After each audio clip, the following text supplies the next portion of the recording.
And we're live. So welcome everybody. So Brian White from My Tesla Weekend and we've been co-hosting this live stream every Wednesday. So today's topic that we think is pretty, we're live. So welcome everybody. So the different.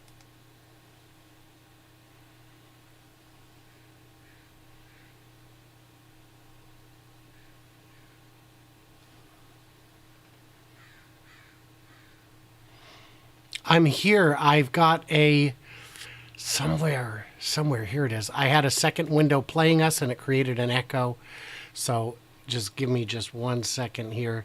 And yeah, we are doing great work is what we're doing. We're doing great work. Is it live? I can't tell. It's clearly live, Brian. Yes, okay, so let me go through my list, and there's going to be many, many more. But these are the news that's just happened in the very recently, last 2 weeks or so, and there's so much here. So let's go. First of all, Tesla won the lawsuit. They were being sued for FSD. You and I covered that. GM Cruise is now recalling their vehicles. There's a confirmation that Tesla Model Y is going to be price hikes in China by tomorrow, by Thursday night. A while back now, it feels like forever, BP partnered with Tesla to roll out superchargers in their, kind of said $100 million worth of superchargers across the U.S. Apparently, new news now is that the Indian Commerce Ministry is going to have a meeting with Elon very soon. I don't know if you know this, Brian, but Tesla's created a holding company in Spain. They just did that very recently. Elon was in Giga Berlin, and he announced that Germany is going to be a site to produce the $25,000 car. Giga Shanghai, they confirm now that every 30 seconds there's a car coming out of the production lines. And of course, there's massive news about Grock and how it could help with Tesla bots and so forth. That's just my quick list. There's probably more. If I missed any, please share, guys, in the audience. But let's go through some of this. What's your thinking? Well, which one do you want to start with? We've got so many choices. Well, I mean, there's some that are more important than others. And I don't know which ones are more important. I think maybe Grock, the 25,000 car in Germany. Sure. Let's start with an easy one. Cruise being out the door. They had said, we're going 20,000 miles between interventions, and now we know that that may have been off by 1,000x. So that's not good. That's not having digital Sherpas for each car is not necessarily a bad approach, but it is when you're telling your investors and regulators that these are actually doing the jobs that it seems like they're doing. And that's not good. I am pretty sure that being off by 1,000x is the sort of thing that will shake investors a bit. And now we know why, when they lost their permit to operate in California, that they also pulled operations in Phoenix and Austin. Because, yeah, it's tough. It's tough. And they're actually recalling those vehicles at this point. So what you're explaining to me is, for me to understand this, right? They call it level 4. You think that you can hail a robotaxi in these cities, and it looks like it's going really well. What it turned out is that there's humans that are overseeing the actual drive, and every 2 to 5 miles, they had to kind of intervene. They had to be there to kind of to make sure something happened. That's every 2 to 5 miles, and so there's something going on here. They're being investigated, but it's a shame. It's a real shame because we did think that Cruise was real deal. I do think that Waymo is a real deal, as far as I understand. It certainly appears to be. And I have a lot more confidence in the engineers at Waymo because we know who they are than I do in, for example, Cruise, because they were built from nothing, where Waymo was built from inside of Google.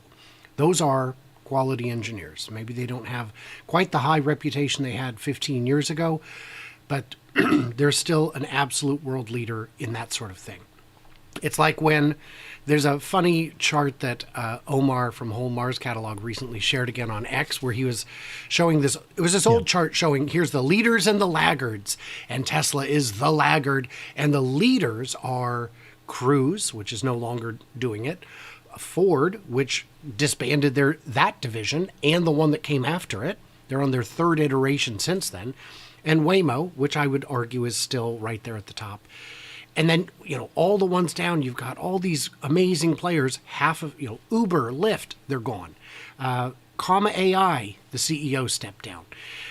And then, yeah, way down at the bottom, you've got Tesla, which never made sense, if we're being honest. But Intel Mobileye, I think they have a chance because Mobileye had good engineers and good software before they had the full might of Intel behind them. And that becomes a pretty unstoppable sort of team, hopefully. Yeah. It's important that we understand the details. And so when you hear that Mercedes has a level 3 autonomous, and then when you understand that they have to be under 40 miles an hour, they have to be following a car only in highways during certain time periods, then it's really not autonomy at that point. This is really, cruise control. Yeah.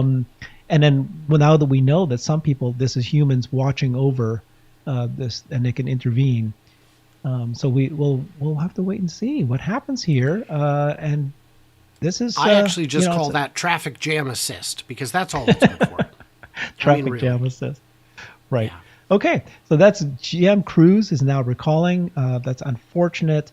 Then we'll see what happens there. Okay. So the next one, of course, is price hikes. So apparently the Model Y in Shanghai, this is weird, but they have announced that they're going to, not announced, but what's a couple of the sales representatives and even confirmed by Tesla themselves in Shanghai that they're about to do a price hike for the Model Y here by tomorrow, if not tonight. It usually happens on Thursdays of our time in North America, but because it's happening in China, it might even happen earlier, I think. It's about $2,000 of US dollars, and they had already done this with the premium, the variant of the Model Y. So, what's your thought on that? It's normal. It's the hotel pricing model. They know what prices things should be priced at. Those those performance and up optioned Model Ys are going to be sold somewhere at a markup. Those Model Ys can be sold in Canada and are. So I think they want the margin on them. We can move more units if we keep the price low, but we have enough supply and demand imbalance that we can raise the price. If people in China want to wait for the price to go back down, they can do that. But it just makes sense to go ahead and move that production to somewhere that actually can pay for it. Yeah. So you and I just did a show. We're going to be dropping it in a couple hours here, talking about did this price drop indicate that there is a bottoming of the gross margins? Some investors are thinking that that's the case, and that's good news for us because if they think that that's the case, they're going to feel more confident about investing in Tesla. When they do little price hikes, you and I think that it's just kind of like you said, the hotel pricing. They'll go raise up, they'll lower down. It may not, don't read too much into that. But that's very interesting that they announced it. And of course, they want to get as many people to buy the current price now, I guess. And so that's sure. Unusual. They are happy to sell them now, even though it's only November. The end of the quarter is already in sight. If a car is made next week, then it's, especially once you factor in holidays, you're getting real close to the end of the quarter if you have to put it on a ship. So I think it's great to get those orders in at a price that Tesla believed was acceptable yesterday, and that it would just work. So, there's in my chat, I'll point out there are a lot of really great puns surrounding poor little Cruise and all the various songs that come to mind. Let's see if I've got any here. There's Michael Jackson's "I Always Feel Like Somebody's Watching Me." There's "Someone to Watch Over Me." Let's see. Had a couple. I feel like there was some others. But well, and in my feed, there's a lot of people talking about Grock. So we need to talk about Grock. How important is Grock? So Grock was launched just a few days ago, I guess, right? By XAI, and they're using Dojo, which is owned by Tesla. And do we know they're using Dojo? Oh, I was talking to Hans, and actually, what Hans said was that they may not be using Dojo. They actually, apparently, this is news to me. XAI is the second largest company to have bought NVIDIA chips directly from NVIDIA. So XAI themselves have been buying it. So whether they're using Dojo supercomputer or the Dojo chips, they're not using the Dojo chips. They've got their own. But it could also mean that they're using Dojo as a software as a service. Right. So We'll find out all that out. But the exciting part here is that, can you actually now talk to your car like, what Siri was meant to be, and the silly little feature that we have now in our cars where you have to press a button and it barely works sometimes and it works then. But the ability to communicate with your car to tell it what to do. And then just some fun ideas, right? Like, let's say if you're driving and you get to your destination and you go, oh, this is the wrong one, I want to go to the other McDonald's, you can just say it. It's like your own personal driver. And so while we were just talking about Cruise having a human backup there to take over, maybe this is Grock who can going the other direction. Going the other direction. So I do have a thought on that. Before I say that, I would like to remind everybody, if you're enjoying this, give it a thumb. Either direction doesn't bother me, just so that YouTube knows to show it to other people. It bothers me. The down thumb is decorative. Don't tell anybody. I was asked. Voice. Yeah. I was asked what would be the benefit of having, where's the benefit to Tesla of this XAI? And the first answer is these companies are all interwoven. When we saw Tesla engineers helping out with Twitter code base in the first week or two, a lot of people were furious, but they forget that all of these competencies come back into the ecosystem. So what could an AI assistant, an actually smart AI assistant, do for your car? One example I gave was when I back out each day, the hedge, it doesn't move, it's stationary. It is right next to the driveway and the chimes go off. You think we're having a meltdown with the controls freaking out, screaming at me, you're gonna crash. And I think after a week or two of that, it would be able to say, okay, as long as he's not getting closer to the hedge, I don't need to say anything because this is what we do every day. I think that would be helpful. There's so many examples. I mean, for example, on my way home, I prefer the map will tell me to go a certain route, and I'm like, I actually feel like I want to go down the Lakeview route. So I just say, take the Lakeview, and then the other one would be, you need to do a U-turn. So let's do a U-turn now. Anyways, it's just like as if you have your own driver. Anything you might say to a driver, there's just so many things we haven't even thought about. Take me to a supercharger that has restaurants within walking distance or in the same parking lot. All right, you can probably tell it every time you drive by something that's a important landmark. Tell me a little bit facts about this place that I'm at. Oh, that'd be interesting. What is that? Yes, what is that place next to me that I can see? What's that tower over there? I like all that. This is too much. But anyway, so Grock is not only going to be for the car, it's going to be for the bot as well. And it sounds like it can actually happen sooner than later, because Tesla, Elon owns XAI, and of course he owns Tesla. Like you said, they work closely together. Just the way it works now, there's nothing. It's already valuable the way it is now.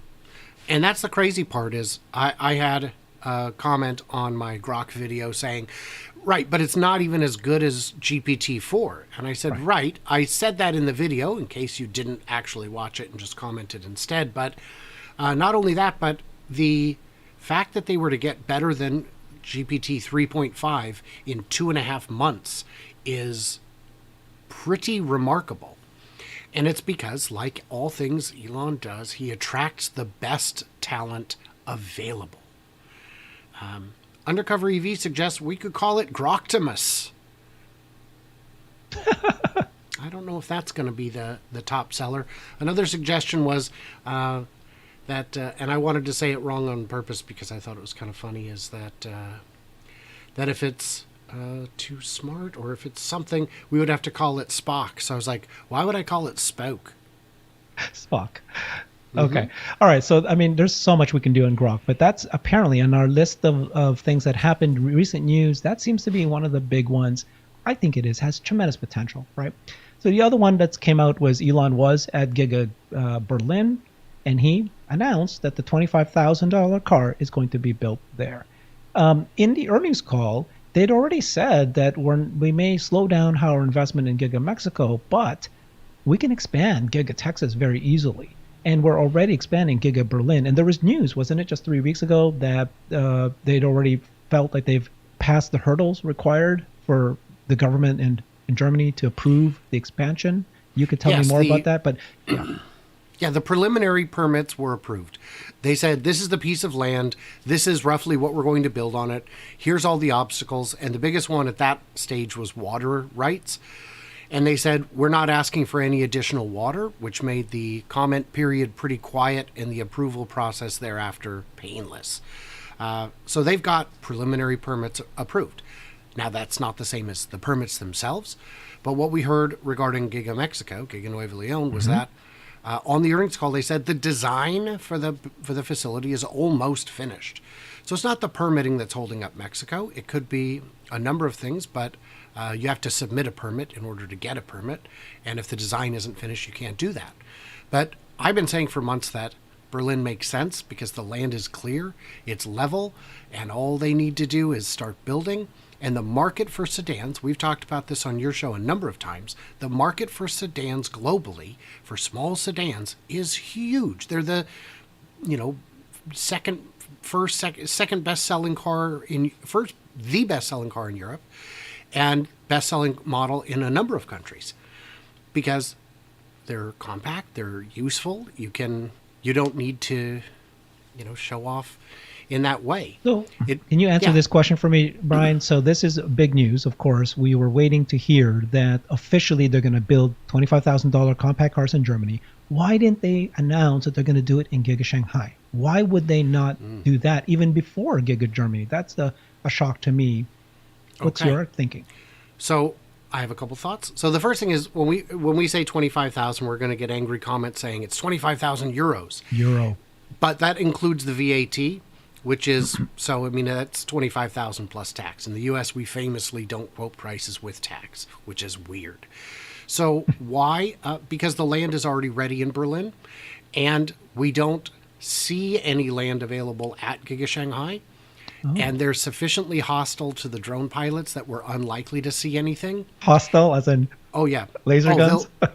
Yes. They will take down your drone even if you're outside the perimeter, is what the drone pilots are saying. Jason Yang has lost 2 DJIs in the last 3 months. You're not kidding. I was just joking, but you're not kidding. He said, I will not fly near Giga Shanghai anymore. Thanks for the journey. It's very sad. And that's ridiculous. And then I posted it on X saying, Elon, can we fix this? And I had people attacking me.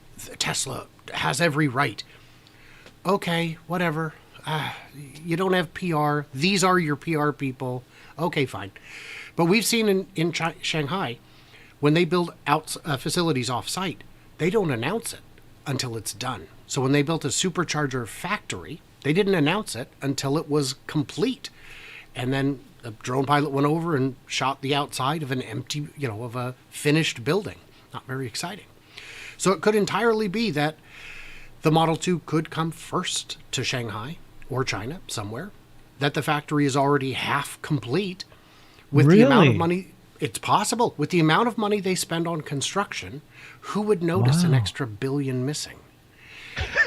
Wow, Brian, this is big news. Now, the other news that Grace Tao, Vice President of China's External Affairs, she was just interviewed 2 days ago, and she said that the Megapack factory that they're building in China is going to be, it's going to service the market globally, not just in China, which is another interesting tidbit that I wouldn't have expected.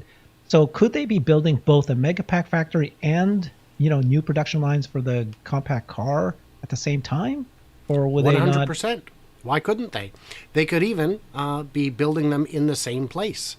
It could be like why couldn't it be the same facility or the same property? So it's entirely possible that they could be building 1 or 2 places at the same time. It wouldn't be the same. My understanding for the Megapack factory is that it's the size of a Target. It's very small, and you don't need just basically empty space, and it's pretty easy to create these battery packs. But you'd like to have your engineers on site if possible. It could be, typically battery factories are separate from the car factories, but we've seen in Austin and Berlin that they have built them on site just because having the expertise there, shortening the line from one thing to the other, getting all your shipping and logistics to one location, maybe that's easier. So I don't know. It's entirely possible, but we shall see. Okay. Brad Sloan is in my chat, and he is one of the drone pilots in Texas, and he's pointing out that the Giga Texas building is expanding southward at this point. There's new footings that have been put in. It will expand the building by an eighth of a mile, which is massive. What is it? And I've seen a lot of speculation that that could be where they would build a compact car. But I don't believe the footprint is sufficient to match the design philosophy that they've shared with us regarding Unboxed. Okay. Okay, well, just so many news. All this news is coming. As Tesla people, we follow this so closely. But even us, it just like comes on and goes and comes and goes, and we forget. And that's what we're doing today, is reviewing so many of these news. Another bit was Alexander Mertz, Tesla Boomer Mama, was going through the Tesla career site, and she discovered quite a number of job openings for Tesla Bot. First of all, there's some very interesting ones. One, it was Tesla Bot night shift. So for some reason, they need to hire people to do night shifts and one weekend day. That was interesting. Keep an eye on them. I was speculating. I just did a show. This will be dropping this Sunday with Scott Walter. I'm speculating that maybe it's already working. Maybe there's already bots already doing it, and they're already doing 24 hours a day, and that's why you need somebody to keep an eye on them. The other term that they use, their need to hire somebody, is called the triage. So again, something like it breaks. If something's broke, like a triage means to me that, it's like we go to triage care when we get sick and we need to get there, and then they have to decide who to fix it. And so it seems like it's already in production. That's a total guess on my part. Maybe it's not. Maybe they're still building it. But they're hiring people with night shifts, weekend shifts, different kinds of bot. And the other interesting news about those career pages that came out was it's not just humanoid bots. There was this reference to mobile bots. So there's a potential here that they're not only working on humanoid bots. There could be various kinds of bots that they're trying to build. And I think the problem we have with the bot speculation is every time we've dreamed a little, we've dreamed too aggressively. And then we get, AI day 2, and we're like, yeah, I mean, that's cool, but I was kind of hoping for a miracle. And the miracle wasn't there. Come on. Let me push back, Brian. Mm-hmm. Come on. We just saw a video drop that blew everybody away of it's not only his dexterity of his hands, but the intelligence of teaching it and being able to do it. Then you saw the video 2 months ago, and it was kind of like it was still trying to, what I mean, that the progress of these video drops is pretty impressive. And so, yes, in some cases we think that they're further ahead, but in many cases they're shocking us how quickly they're moving. It would be, I would be shocked. That's correct. Yep. So let me remind people that today is 2023, November, correct? I believe earlier so. This year, when they dropped that video, some of us, like Scott Walter or Randy Kirk, was going, I think there's going to be 1,000 bots by the end of this year. I think there's going to be 500 bots by the end of this year. Then when they did their earnings call, Elon said, well, we're actually still working on the actuators, and we think by November that we might be able to start scaling the actuator by when it's finalized by November. Guess what, Brian? It's November now. Okay. Yeah. Then we see drops of videos just a month ago, watching this bot be able to, balance, yoga, be able to do the hand movements. And so while we overshot what we thought just several months ago, in just a matter of few months, all of a sudden, we're now ready to scale probably by the beginning of this year. We see that the bot can do things. You can teach the bot things. And so it's like, yes, it's slow. Maybe we missed it, but actually it's happening much faster. It's the same friggin' year. All fair. I would, we've had a lot of delays are the norm, not the exception. The Model S and X were supposed to be down for 2 weeks for retooling, and that turned into months and, a year. But then you've got, the Roadster, which is stuck in limbo. You've got the Semi, which we thought they were going to start expanding that factory and getting ramped up in January. And here we are almost a year later, and there's no movement on the ground. So it's tough. It's tough. Okay, well, actually, if you break that down, okay, I think the biggest problem that we had was the delay in 4680. That's the one that had the greatest impact to Tesla's progress. The Semi, It's sad, but I was never one that was that excited about the semi anyways. Cybertruck is a big deal. That was slowed down quite a bit. My point is that take a look at the progress with energy. Oh yeah. Energy is hitting its mark. It's exactly what we were thinking would be. It's now the highest margin. They're expecting it to grow exactly as they've been planning. And so it seems like the Megapack factories have been announced. The growth, I think there was some slowdown in terms of how many megawatts they thought that they'd have by now, but it's still progressing quite quickly. And then the bots. These are the two biggest things, energy and the bots. And then FSD, now that they've announced that they can do it version 12, which shocked all of us that it could possibly be the next step change. Those three are more important than all the other things that has been issued. Anyways, yes. Okay, you ready for issues. the pushback? You're ready for the pushback. Megapacks are easy to build. They're easy to deploy. Right. They don't have moving parts apart from the cooling fans. They're pretty easy. Then the next one you said was what was the next? Oh well, the Bots what and was the FSD. next one? Oh, FSD version 12, but it isn't out, and we don't even know when it will be out. And we're told it's good, but we've been told that about every version before it. That this one is really the one, so I can't count it until it's out. And then, but the bot is very complicated. It's got not just a lot of moving pieces, but in terms of what it does, it has infinite moving pieces. And so, I don't know. I think it's going to be a tough nut to crack. Yeah. He was very reluctant to say anything about the bot at the earnings call, so that could also be delayed for sure. Okay, so let's go down my list of the things that recent news that we covered. We talked about Tesla winning that lawsuits with the FSD. We didn't really talk about it, but you and I covered it before. GM Cruise is recalling their cars. The price hikes for the Model Y is coming tonight, tomorrow in China. $25,000 car in Germany was announced. We talked about Grock. What we haven't yet talked about yet is Giga Shanghai 30 seconds, Tesla holding company in Spain, and India is going to meet with Elon. And did we already talk about BP partnering? No. So these are things that just happened in the last month, right? 3 weeks. I mean, just well, tell me about the Spain holding company because I had not heard. Oh, is there something I know that you didn't know, Brian? Yes. I'm getting brighter. It could be meaningless, but I'm reporting on this with Jan. There was a report, and it's real, that Tesla opened a holding company in Spain so that they can buy companies, issue shares, create businesses, not only in Spain but also foreign to Spain, so other parts of Europe probably, and because of favorable tax. So it's kind of like why Spain, and then Jan, who's based in Germany, was saying that Spain is he still believes that Spain's going to be a site for some sort of factory. But anyways, just because they put the holding company there doesn't mean it's going to be a factory of any kind. It's just that everybody's reaching out to Tesla, trying to give them tax incentives. So it's just I think of it like almost like how in Apple they have the Ireland corporation based in Ireland so that they can have tremendous tax savings. Huge. 0% tax. And so that's maybe, I don't know, we're reading too much into it, but they created a holding company. It just means to me that there's progress in Europe.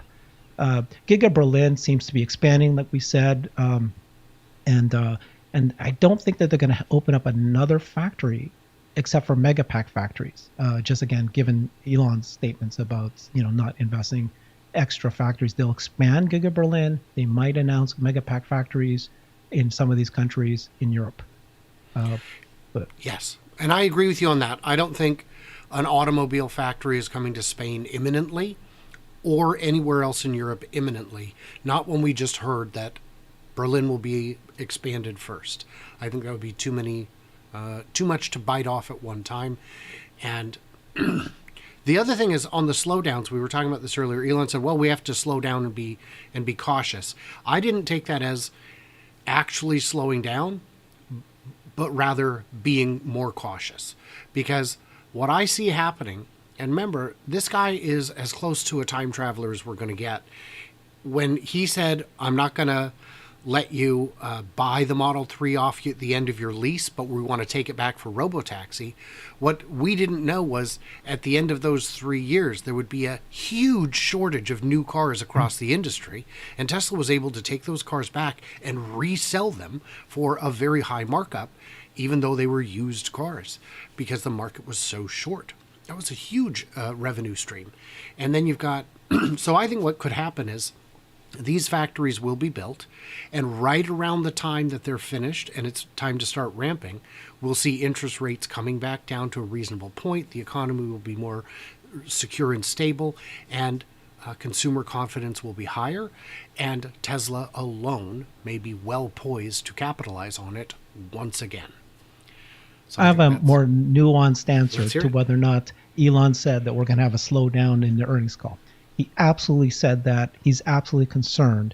But if you break down what Tesla's really doing, is they're not going to invest in a brand new factory in Mexico. They're going to slow that down because that's where you're going to burn cash like a furnace, he said, right?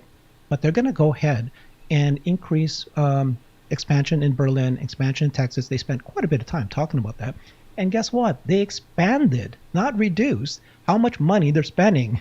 It used to be 7 to 9 billion, and then they announced it's going to be now more than 9 billion this year. So they saved 3 billion, and then they're going to expand their expenditure. It's just that they doesn't want to get caught in something like a factory that could kill, or it won't kill Tesla, but it's going to be there. You know, you can get caught if everything starts to fall and demand drops. But this is where they're investing in. You know, Dojo, right? They've expanded that in announcement too. And then the car, anyways, the Model 2 announcement, the $25,000 car announcement in Giga Berlin, I think it's a big deal. It's a big deal for him to have stepped up there, tell the employees, we're going to build a $25,000 car here. It means that they're still moving forward with that. And as opposed to, why would I say it today if it's, you know, a year or 2 years delayed?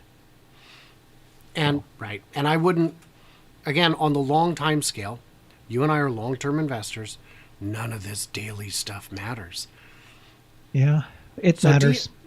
Just kidding.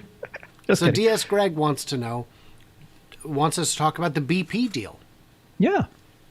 Okay. So that one is about 2 weeks ago. So I kind of forgot about it. It's like these things fall. All right. So this is a big deal. I asked this question to a bunch of my friends, and is this a big deal? And some people said not really, because it's not going to benefit Tesla that much. It's just supercharger sales, hardware supercharger sales. It's not going to benefit BP that much just because it's $100 million worth. It's a bucket. But for me, it's like it's symbolically important. This is a large, mega, worldwide, global oil and gas industry company realizing that they need to partner with Tesla to buy Tesla superchargers and place them in the gas stations. Now, they said that they have $1 billion, which is going to drop in the bucket for them. It could just be all talk. But here's an oil and gas company realizing that if you own gas stations, which they do globally, BP, that gas stations could eventually, die. And these are typically owned by mom and pop owners. They don't make money on the gas. They make money on the convenience store sales that they do. And so, they're going to hedge their bets. They're going to put superchargers there. People who go to the supercharger at your gas station can now go into the stores. You're waiting longer. You're going to spend more money. So why don't they test this out? And then they look good, right? They go, oh, we're an oil and gas company. We're actually an energy company, and we're going to have superchargers here. And I think it's also really critical that the first company to do this, it goes into people's minds, and they realize it's BP. That, if I go to BP, they likely have a supercharger, not the other Shell or whatever, Chevron. Just like right now, when you think about rental cars, you're thinking Hertz, because they made that first announcement. Yeah. What's your thoughts? Well, when you say $100 million investment, what I hear you saying is they didn't spend $500 million buying it from someone else. Because that would have been a $500 million acquisition if they got the hardware from one of their rivals. And it wouldn't have been as good, because we've seen that Tesla's ability to bring down prices on supercharging hardware is second to none. There is no close competitor in that field. And my concern with the business model entirely is most gas stations are not corporate owned, but franchise owned. So that money that's being spent inside is all going to the local company and not to BP itself. BP's making their money on the gas. So I don't know how much they're going to have to mark it up for it to make it make sense, or if this is just something they're doing to make their franchise owners happier. Surely they would put them in, charge the franchise owner something for it so they're getting their cut, and the franchise owner would undeniably benefit, because like you said, when you get there, you're going to use the bathroom, you're going to buy a snack, you're going to maybe have lunch at their little Subway shop or whatever it is they have inside. People spend money when they stop. That's just how travelers are, especially people who have a dollar or two to spare, which most Tesla owners, I would argue, do. So this this is good overall. Make no mistake, this is good. That's big. So Larry Goldberg reminded me, and he shared a slide that Tesla shared at one of their presentations, that their ability to create superchargers is ridiculous, like 50% or 70% cheaper than anybody else. So no other company is going to buy anybody else's supercharger. That's a done deal as far as I'm concerned. And what does this represent? It represents the first small partnership. What happens once that first partnership happens? Everybody comes on board. The dominoes fall. Mark my words. We're going to hear. I'm waiting for Walmart, Costco, McDonald's. I think we heard Hilton already say it, right? They already mentioned that they're going to build chargers. 20,000, I think. Going to be other. Yeah. So we're going to hear this. It's going to be just a barrage of these now. They may or may not say it's a partnership with Tesla. They may say it's just a charger that can charge anybody. But the more likely is that they will partner with Tesla. It will be Tesla superchargers. Now that you saw the BP said, I'm going to buy, this is the first deal where they said, I'm going to buy your hardware. Now, we don't know yet what cut, like you were saying, each person gets. But I don't think Tesla cares so much about the actual revenue. They just want to have as many superchargers out there for once and for all. Like every time you see like this, it just, this idea that there's not enough superchargers out there. And so it's just going to be like, once you hear Walmart say it or McDonald's say it, then. So, and you're right that when Tesla wants more chargers out there and more good, reliable chargers, which Tesla can manage. That's an expectation that somebody's paying for. Well, yes, and that someone's paying for. And when you and I go on a road trip, if we see, there's a BP with electric chargers, that's what I'm saying. We will have that expectation of quality that is, equal. It's the Kirkland brand, the Kirkland signature. It's still Grey Goose. You're going to get the same product, and it's going to be consistent. So okay, Grey Goose, Kirkland brand. Gotcha. Right? Okay. I mean, so these are like small things that are happening. They didn't make a move to the stock, but they all build up, right? So we've got BP partnering. The other one I wanted to ask you was this news that Indian Commerce Ministry is going to meet with Elon. So this is weird, right? So we know that there was a lot of news about India. You know so much about it. You've done this deep dive research on, is India a good country to do gigafactories? We saw lots of news. He actually met with the prime minister there. Then all of a sudden it became nobody talking about it anymore. Nothing happened. Then a week ago we heard news that something like to this effect. There was reports saying that the Indian government is doing everything they can to clear every kind of regulation issues that Tesla must have. Mm-hmm. And I thought, whatever. You can do whatever you want. I just dismissed that news. And then just now, yesterday, they said that he's actually going to meet. Elon's going to actually fly there and meet somebody there. What's going on, Brian?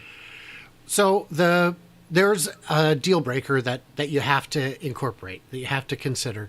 One is that the India has said you have to build everything here and you can't come early. You can't import cars just to test the market. And normally Tesla would say, okay, then we're done here. Except that if Tesla wants to dip their toes in the water, there's no charging infrastructure. So if Tesla's going to make a move into India, they would need to go all in. They'd need to build chargers. They'd need to deploy megapacks to deal with grid instability. And it's going to be expensive. So what India is saying is, look, if you will come here, and localize parts. We'll give you some time to localize parts. We saw that you did it in China. I think they can believe if we say you've got 1 year or 2 years to get your parts localized, that they can have confidence that will happen, and you can put penalties if they don't. But I think what India was seeing is they're only getting offers from runners up, and Tesla is a prestige brand. India is growing. It is becoming more prosperous every day. They've got so many educated people they've got thousands of engineering universities, and these people need the kind of jobs you can only get from world leaders. So having Tesla there, even if they gave them a 10-year tax abatement, which I don't think they would need to do, China didn't do it, they would still come out ahead, because this is going to create jobs, it's going to create opportunities, it's going to push the domestic competition to get better and do it quick. And I think it's just going to, that will help everyone. I just dropped a video this morning about a Chinese newscaster who was given permission to go to get a tour of Giga Shanghai. And she interviewed some of the key experts, the minister, but also some experts in Shanghai. And they said two things that are very exciting and interesting. One was that China, of course, as you know, they gave Tesla 100% foreign ownership. They've never done that before. They didn't require Tesla to be owned by the Chinese government. 99.9% of all the suppliers are local to China. So China benefits because it's great jobs for not only Tesla, but also for those companies. But then they also said that the Chinese automakers, the Chinese EV automakers have benefited from learning from Tesla. So that was something that we always knew that did the government feel that way? They apparently do, that the Chinese automakers themselves are learning from Tesla. And so that's one of the benefits. And finally, they said that when EVs were just first introduced in China, there was actually a lackluster interest. But Tesla's Model 3 was what sparked the interest by the consumers, realized that you can have quality electric vehicles, that they work, that they're good cars. And then that opened up the market for all these Chinese brands to sell. If Tesla wasn't there, apparently, that was a big deal. So my thinking would be that India needs to do what China did, which is tell Tesla you can have 100% ownership. We're not going to do export-import taxes, whatever that protectionism that traditionally India has. They want to do what China did, which is become a global export of auto, which they don't have. They don't have an auto industry today, and there's an opening. So I think of any country here, India themselves is probably just, you know what, we need to do this, and we're going to just bite the bullet and do whatever we need to do. I would clarify that it was 99.9% of employees, but 95% of parts. And I don't know if that's, I don't believe that's by... Yeah, it's still an outrageous amount. Supply parts. Yeah. Somebody hit me on that earlier, and I was going, "What? I'm pretty sure I heard." So I was wrong. Okay. And the point on that is that 95% of the parts by count or by value? And I think it's by value, and that the only part that they're really importing is the FSD chip, because that's not made in China. I don't believe. I think that's made in. Oops. Let's not get political. Yeah, let's not get political. Made in China. I mean, that's only made in Fremont, I think. Let's not get our visas revoked. But no, I think there's very few parts that can't be made in China, and we've seen that that's the case. And in India, they have a domestic car market. They have domestic tech. They have domestic manufacturing. And if you say, well, yeah, but this is still going to be only for even a $25,000 car would only be for the very, very rich. Well, the top 2% of India makes up 28 million people. This factory is not going to be making 28 million cars. And it can also be an export hub for the region, for the hemisphere, really. So there's, these were the same complaints that we heard about China, that that the politics is too different, that the business philosophy is too different, that the local economy. Well, if you looked at how many EVs were sold in China, that video that you showed on your channel, the EV market in China kind of didn't exist yet, just like it kind of doesn't exist in India today. So there's big opportunities.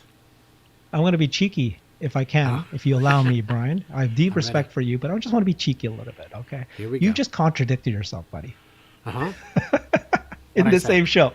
Well, you said earlier, we talked about it, Tesla's not going to invest in a net new factory. They're going to, be careful with the recession. And now you're telling me that they're going to invest in a factory in India. It's not going to happen, Oh, man. yeah, it's still I would say it's still less than 50% chance, but we do believe that they have said that they would announce a second location, but I said they wouldn't. I didn't say. I will clarify and say I don't see a benefit to putting a second different location in Europe. But India is geographically Agreed. far removed and a market in which they currently have no presence and cannot attain a presence unless they build a Hmm. factory. And I know other countries have been told, hey, maybe you could just get them to build a megapack factory. And I think it was Right. Indonesia that said, nope, nope, it's all or none, baby. We want the whole thing. And Gotcha. All right. I think they're all desperate at this point. Okay, so we've covered quite a bit here. Let's see, what else am I missing? Well, Giga Shanghai, there was the announcement now that it's 30 seconds. So Grace yeah, Tao, who's the VP of External Affairs for Tesla, she's the face of Tesla, was interviewed this weekend, and she clarified that every 30 seconds in a production line in Giga Shanghai, they can produce a car now. This is 10 seconds more than what we heard them announce 6 months ago. Because they were saying, so the guy was being interviewed and he said, oh, I hear that your cars can now come out 45 seconds. And then the Tesla representative in the factory said, actually, it's 40 seconds. And now I hear 30 seconds. wow. And they said that 100%, okay, I got to be careful. Maybe they said close to 100% of the welding, the segment of their factory is now all automated. Wow. And then humans only, so every time the industrial robots are doing the welding, they're connected to a centralized computer, and all the humans doing is monitoring those processes to make sure that it's all going well. They're no longer in, the actual welding facility. So that was apparently a big deal. Wow. That's crazy. So does that mean that Giga Shanghai makes as many cars in a week as Lucid makes in a quarter? Poor Lucid. They're having some tough times, but Well, we shouldn't. And again, I laugh because you made a joke, but right. I agree with many people. I I'm don't want the pure EVs to die. I right. want the pure, because I believe, as many do, as we recognize, only the pure EV companies have the chance to succeed. And I Yeah. just don't think that any of the other legacy auto is going to be able to make it, because it's just the way it is, right? You're encumbered with your old cars, and this is not just simply manufacturing the same car, but put a battery on it like people thought. Or they used to say, remember, oh, all Yeah. it is just a car that you put an iPad. Slap an iPad and you've got a Tesla. That's what they used to say. Now they've Uh, realized it's not the case. Toyota announced, what is it, 6 months ago? They said that, oh, all of our previous announcements where we told you that our factories will now have the same production line, and I can build you an electric vehicle, a hybrid, or even a hydrogen car, all in the same production line. Then they pulled back and says, oops, we realize that we can't do that. So we're going to have to, the numbers, right? Invest right. And billions of dollars. It's the same amount of money to retrofit an existing factory than it is just to build a new factory, is what they're yes. saying. Yes. And the fact that Corey Steuben is there at Lucid gives me hope. Yeah. But his title is something like Chief Design of Midsize, which means he's not working on fixing the air. He's not working on the gravity. Now, clearly, we will see his fingerprints on both of those cars in some regard. At least I hope so. I believe the transition, the announcement that they're switching to North American Charging Standard, was certainly something Corey would have pushed them for, because Corey is a very sharp guy and he understands these trends perhaps better than the folks at Lucid. So I think I am hopeful that they're able to survive. My concern is less that they would be able to get more money from the Saudis. My concern is more that anyone who has invested before today would face a substantial write-down on their investment. If the Saudi PIF decided to take them private today, even with a 30% premium, great, take today's price, add 30%. Does that make you whole on your Lucid investment? Because I know a lot of people bought it all the way down, even to today's money, even to today's prices, believing that it's going to go back to $10, $20, $100 a share. And once it's bought out, your investment days are done. You're no longer part of the story. Yeah. I've got another bit of news that I think few people know about BYD. And so this reminded me. Faisal's Adventure says, everyone, including Elon, used to laugh at BYD. I don't remember Elon ever laughing at BYD. He always says, be careful about the Chinese. And very recently, he actually tweeted out or posted on X saying that the Chinese are really the real competitors. Now they're kicking ass. Their exported BEVs are selling at high profit margin. And it's very, very true. I don't know about the high profit margin. So let's break that down. What we understand is that, let's talk BYD specifically. So BYD and the other Chinese automakers are doing incredibly well in China. So much so that the European brands, one by one, are either investing in a Chinese auto brand or actually, striking deals where the Chinese would create the electric vehicle and then like Volkswagen would just put their badge on it and sell it globally. Okay. These automakers in China have ambitions to go global, so they've started to make beachheads in Europe. When he said that they have high profit margins, I think you might be referring to the fact that in Europe, in a way to enter Europe, they decided to go with the premium level cars first because they don't want to be viewed by the European consumer as the cheap brand. They want to eventually get there, but at first impression, they wanted to show that, so they're only sending out the higher price cars, and so that's what they think. So yes, they've made inroads. They're there. The problem is, and I've got a chart that I showed, and again, I apologize to people, I keep referring to previous videos, but there's this chart that showed the S&P Global shared that in the last several years, you can see the Chinese export of their BEVs growing from a small number to getting bigger and bigger. But guess what they project for 2024? Flat? 0. Wow. Why? Because in Europe, there is a big push for an anti-subsidy probe. So they basically want to shut down any imports from China to the cars. Now, there's several concerns about this, right? I just mentioned that many European companies are partnering with the Chinese because the European brands, the German ones, they need them. And then now so this can be muddy, right? Politics and lobbying, what happened. But this is what BYD just did. They just announced this week. They're launching a factory in Hungary. And they believe that they can launch this factory as fast as, did they say Giga Shanghai? So they think in 2 years, they'll be able to have this up and running. And so I was talking to Jan about it, again, it's based in Germany. He said the Hungary is a Eastern European country. It's in but out of the Euro Union. And so they have ability to, they're basically desperate. They're willing to, give whatever they need to give to have BYD create a factory there. They have a lot more, easier to create laws and get away around laws. But BYD creating a factory in Europe is the way to get around this anti-subsidy probe.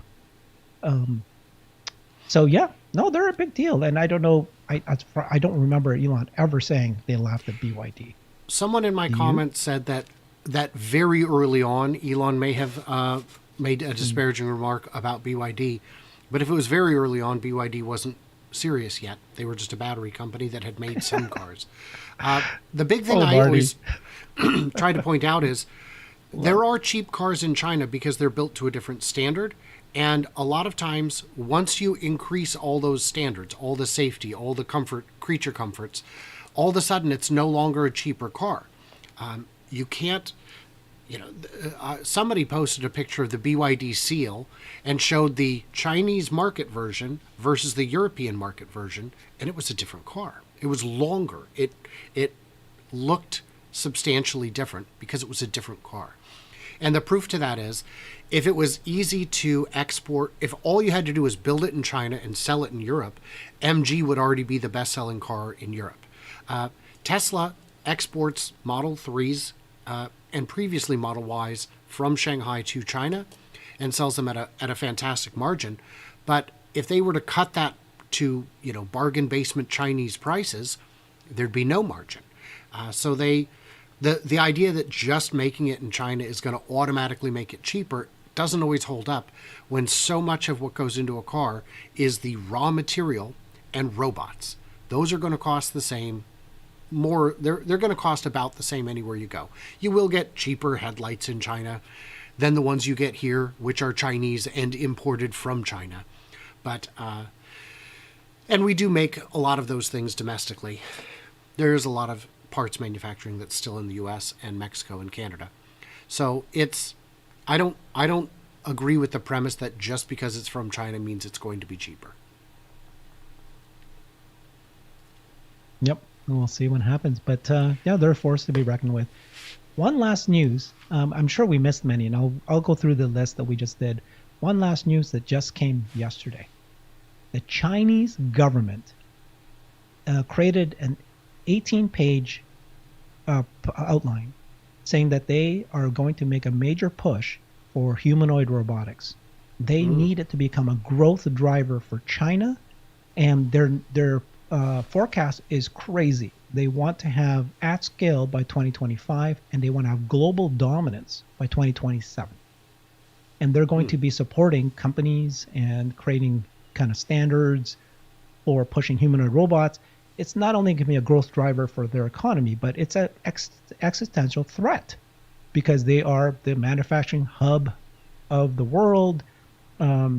They need to, if you know, Amazon, that's another bit of news that happened with this now maybe 3 weeks ago, that they are testing digit humanoid bots to move pick and place packages. And so, you know, if Tesla is successful with humanoid bots, then you can basically create a factory anywhere. You don't have to do the China anymore because of their low cost human workers.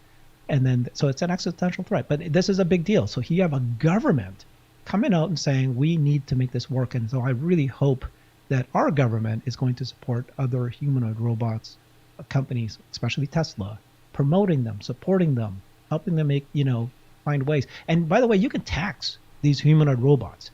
I interviewed CERN Basher, and he did this whole analysis, and he included a 30% tax. And even then, it's massively profitable for Tesla.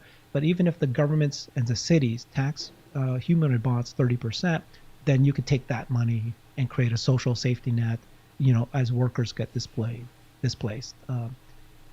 And still going to be very, very cost effective. So. And I've seen people say, why would Tesla work on this? This is going to, you know, destroy jobs. Everyone's working on it. The question is, who would you rather have doing it? And I know a lot of people feel that Elon is just plain evil. And I don't see it that way. If he wanted to do evil people things, the companies he's created don't align with that goal, in my view. And he was the first person and the most vocal business and thought leader to call out the demand, the necessity for a human bill of rights against robots, as it were, against AI, and that we need to be careful of what it's capable of before it's too late. And I'm not sure that that has necessarily, I don't know if it's possible, but it's certainly something that people have not worked on very aggressively. Great comments here from the audience. All right, so let me just review everything we did. I bet you this is not even the whole list. I honestly just jotted this down in seconds before we started. Here's the list that we covered, right? We talked about Tesla winning the lawsuit at FSD. That was a big deal. I think they also now clarified, didn't they, that the automaker is responsible? In this one, they did not. In the UK, they've said that if FSD crashes, you're on the manufacturer's on the hook. Yeah, but in this case, it was not, because Tesla's system is very much human controlled, operated. GM Cruise is recalling their cars. Not only did they suspend their business there, there's price hikes that's going to happen, confirmed by Tesla, Model Y in China. Does that mean that there's a bottoming of auto gross margins now? BP partnered with Tesla, $100 million to buy superchargers. Indian Commerce Ministry is going to be meeting with Elon very shortly. Tesla created a holding company in Spain. Elon announced that in Germany that they're going to be building the $25,000 car there. They also clarified that Giga Shanghai now can spit out a car every 30 seconds. Grock making some big waves. It's probably not as good as ChatGPT and the other large language models yet, but just the short period of time that they were able to get this up and running is great. But again, what matters more is not that it's better, faster. It's the fact that Tesla now, Elon, has a conversational AI plus real world vision. And then all the other companies, they have a conversational AI. And he was saying that it will take them so much longer to get the vision real world AI than it is for Tesla to create or Elon to create conversational AI. And that's why it matters, because you need both to be able to communicate to your bot and to your car. We talked about Grock. We talked about BYD making a move in Hungary. My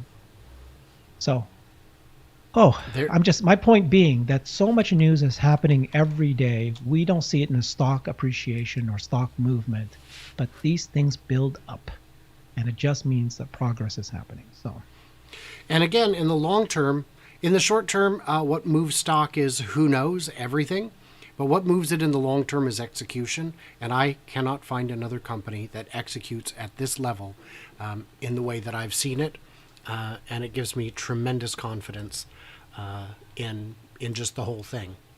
So I'm as excited as ever, maybe more excited. Thank you, Brian. So Brian and I co-host this live stream every Wednesday. Thank you for joining us, everybody. Write us some notes. Tell me what we're missing. There's so many good news. Thanks, everybody. Bye. And now that Herbert's people are gone, I can say like, subscribe, do all that stuff, smack the thummy thing. Wait, and I ended the live stream? Juicy. You didn't end your live stream? And I didn't end it yet. And I can't wait to hear from you.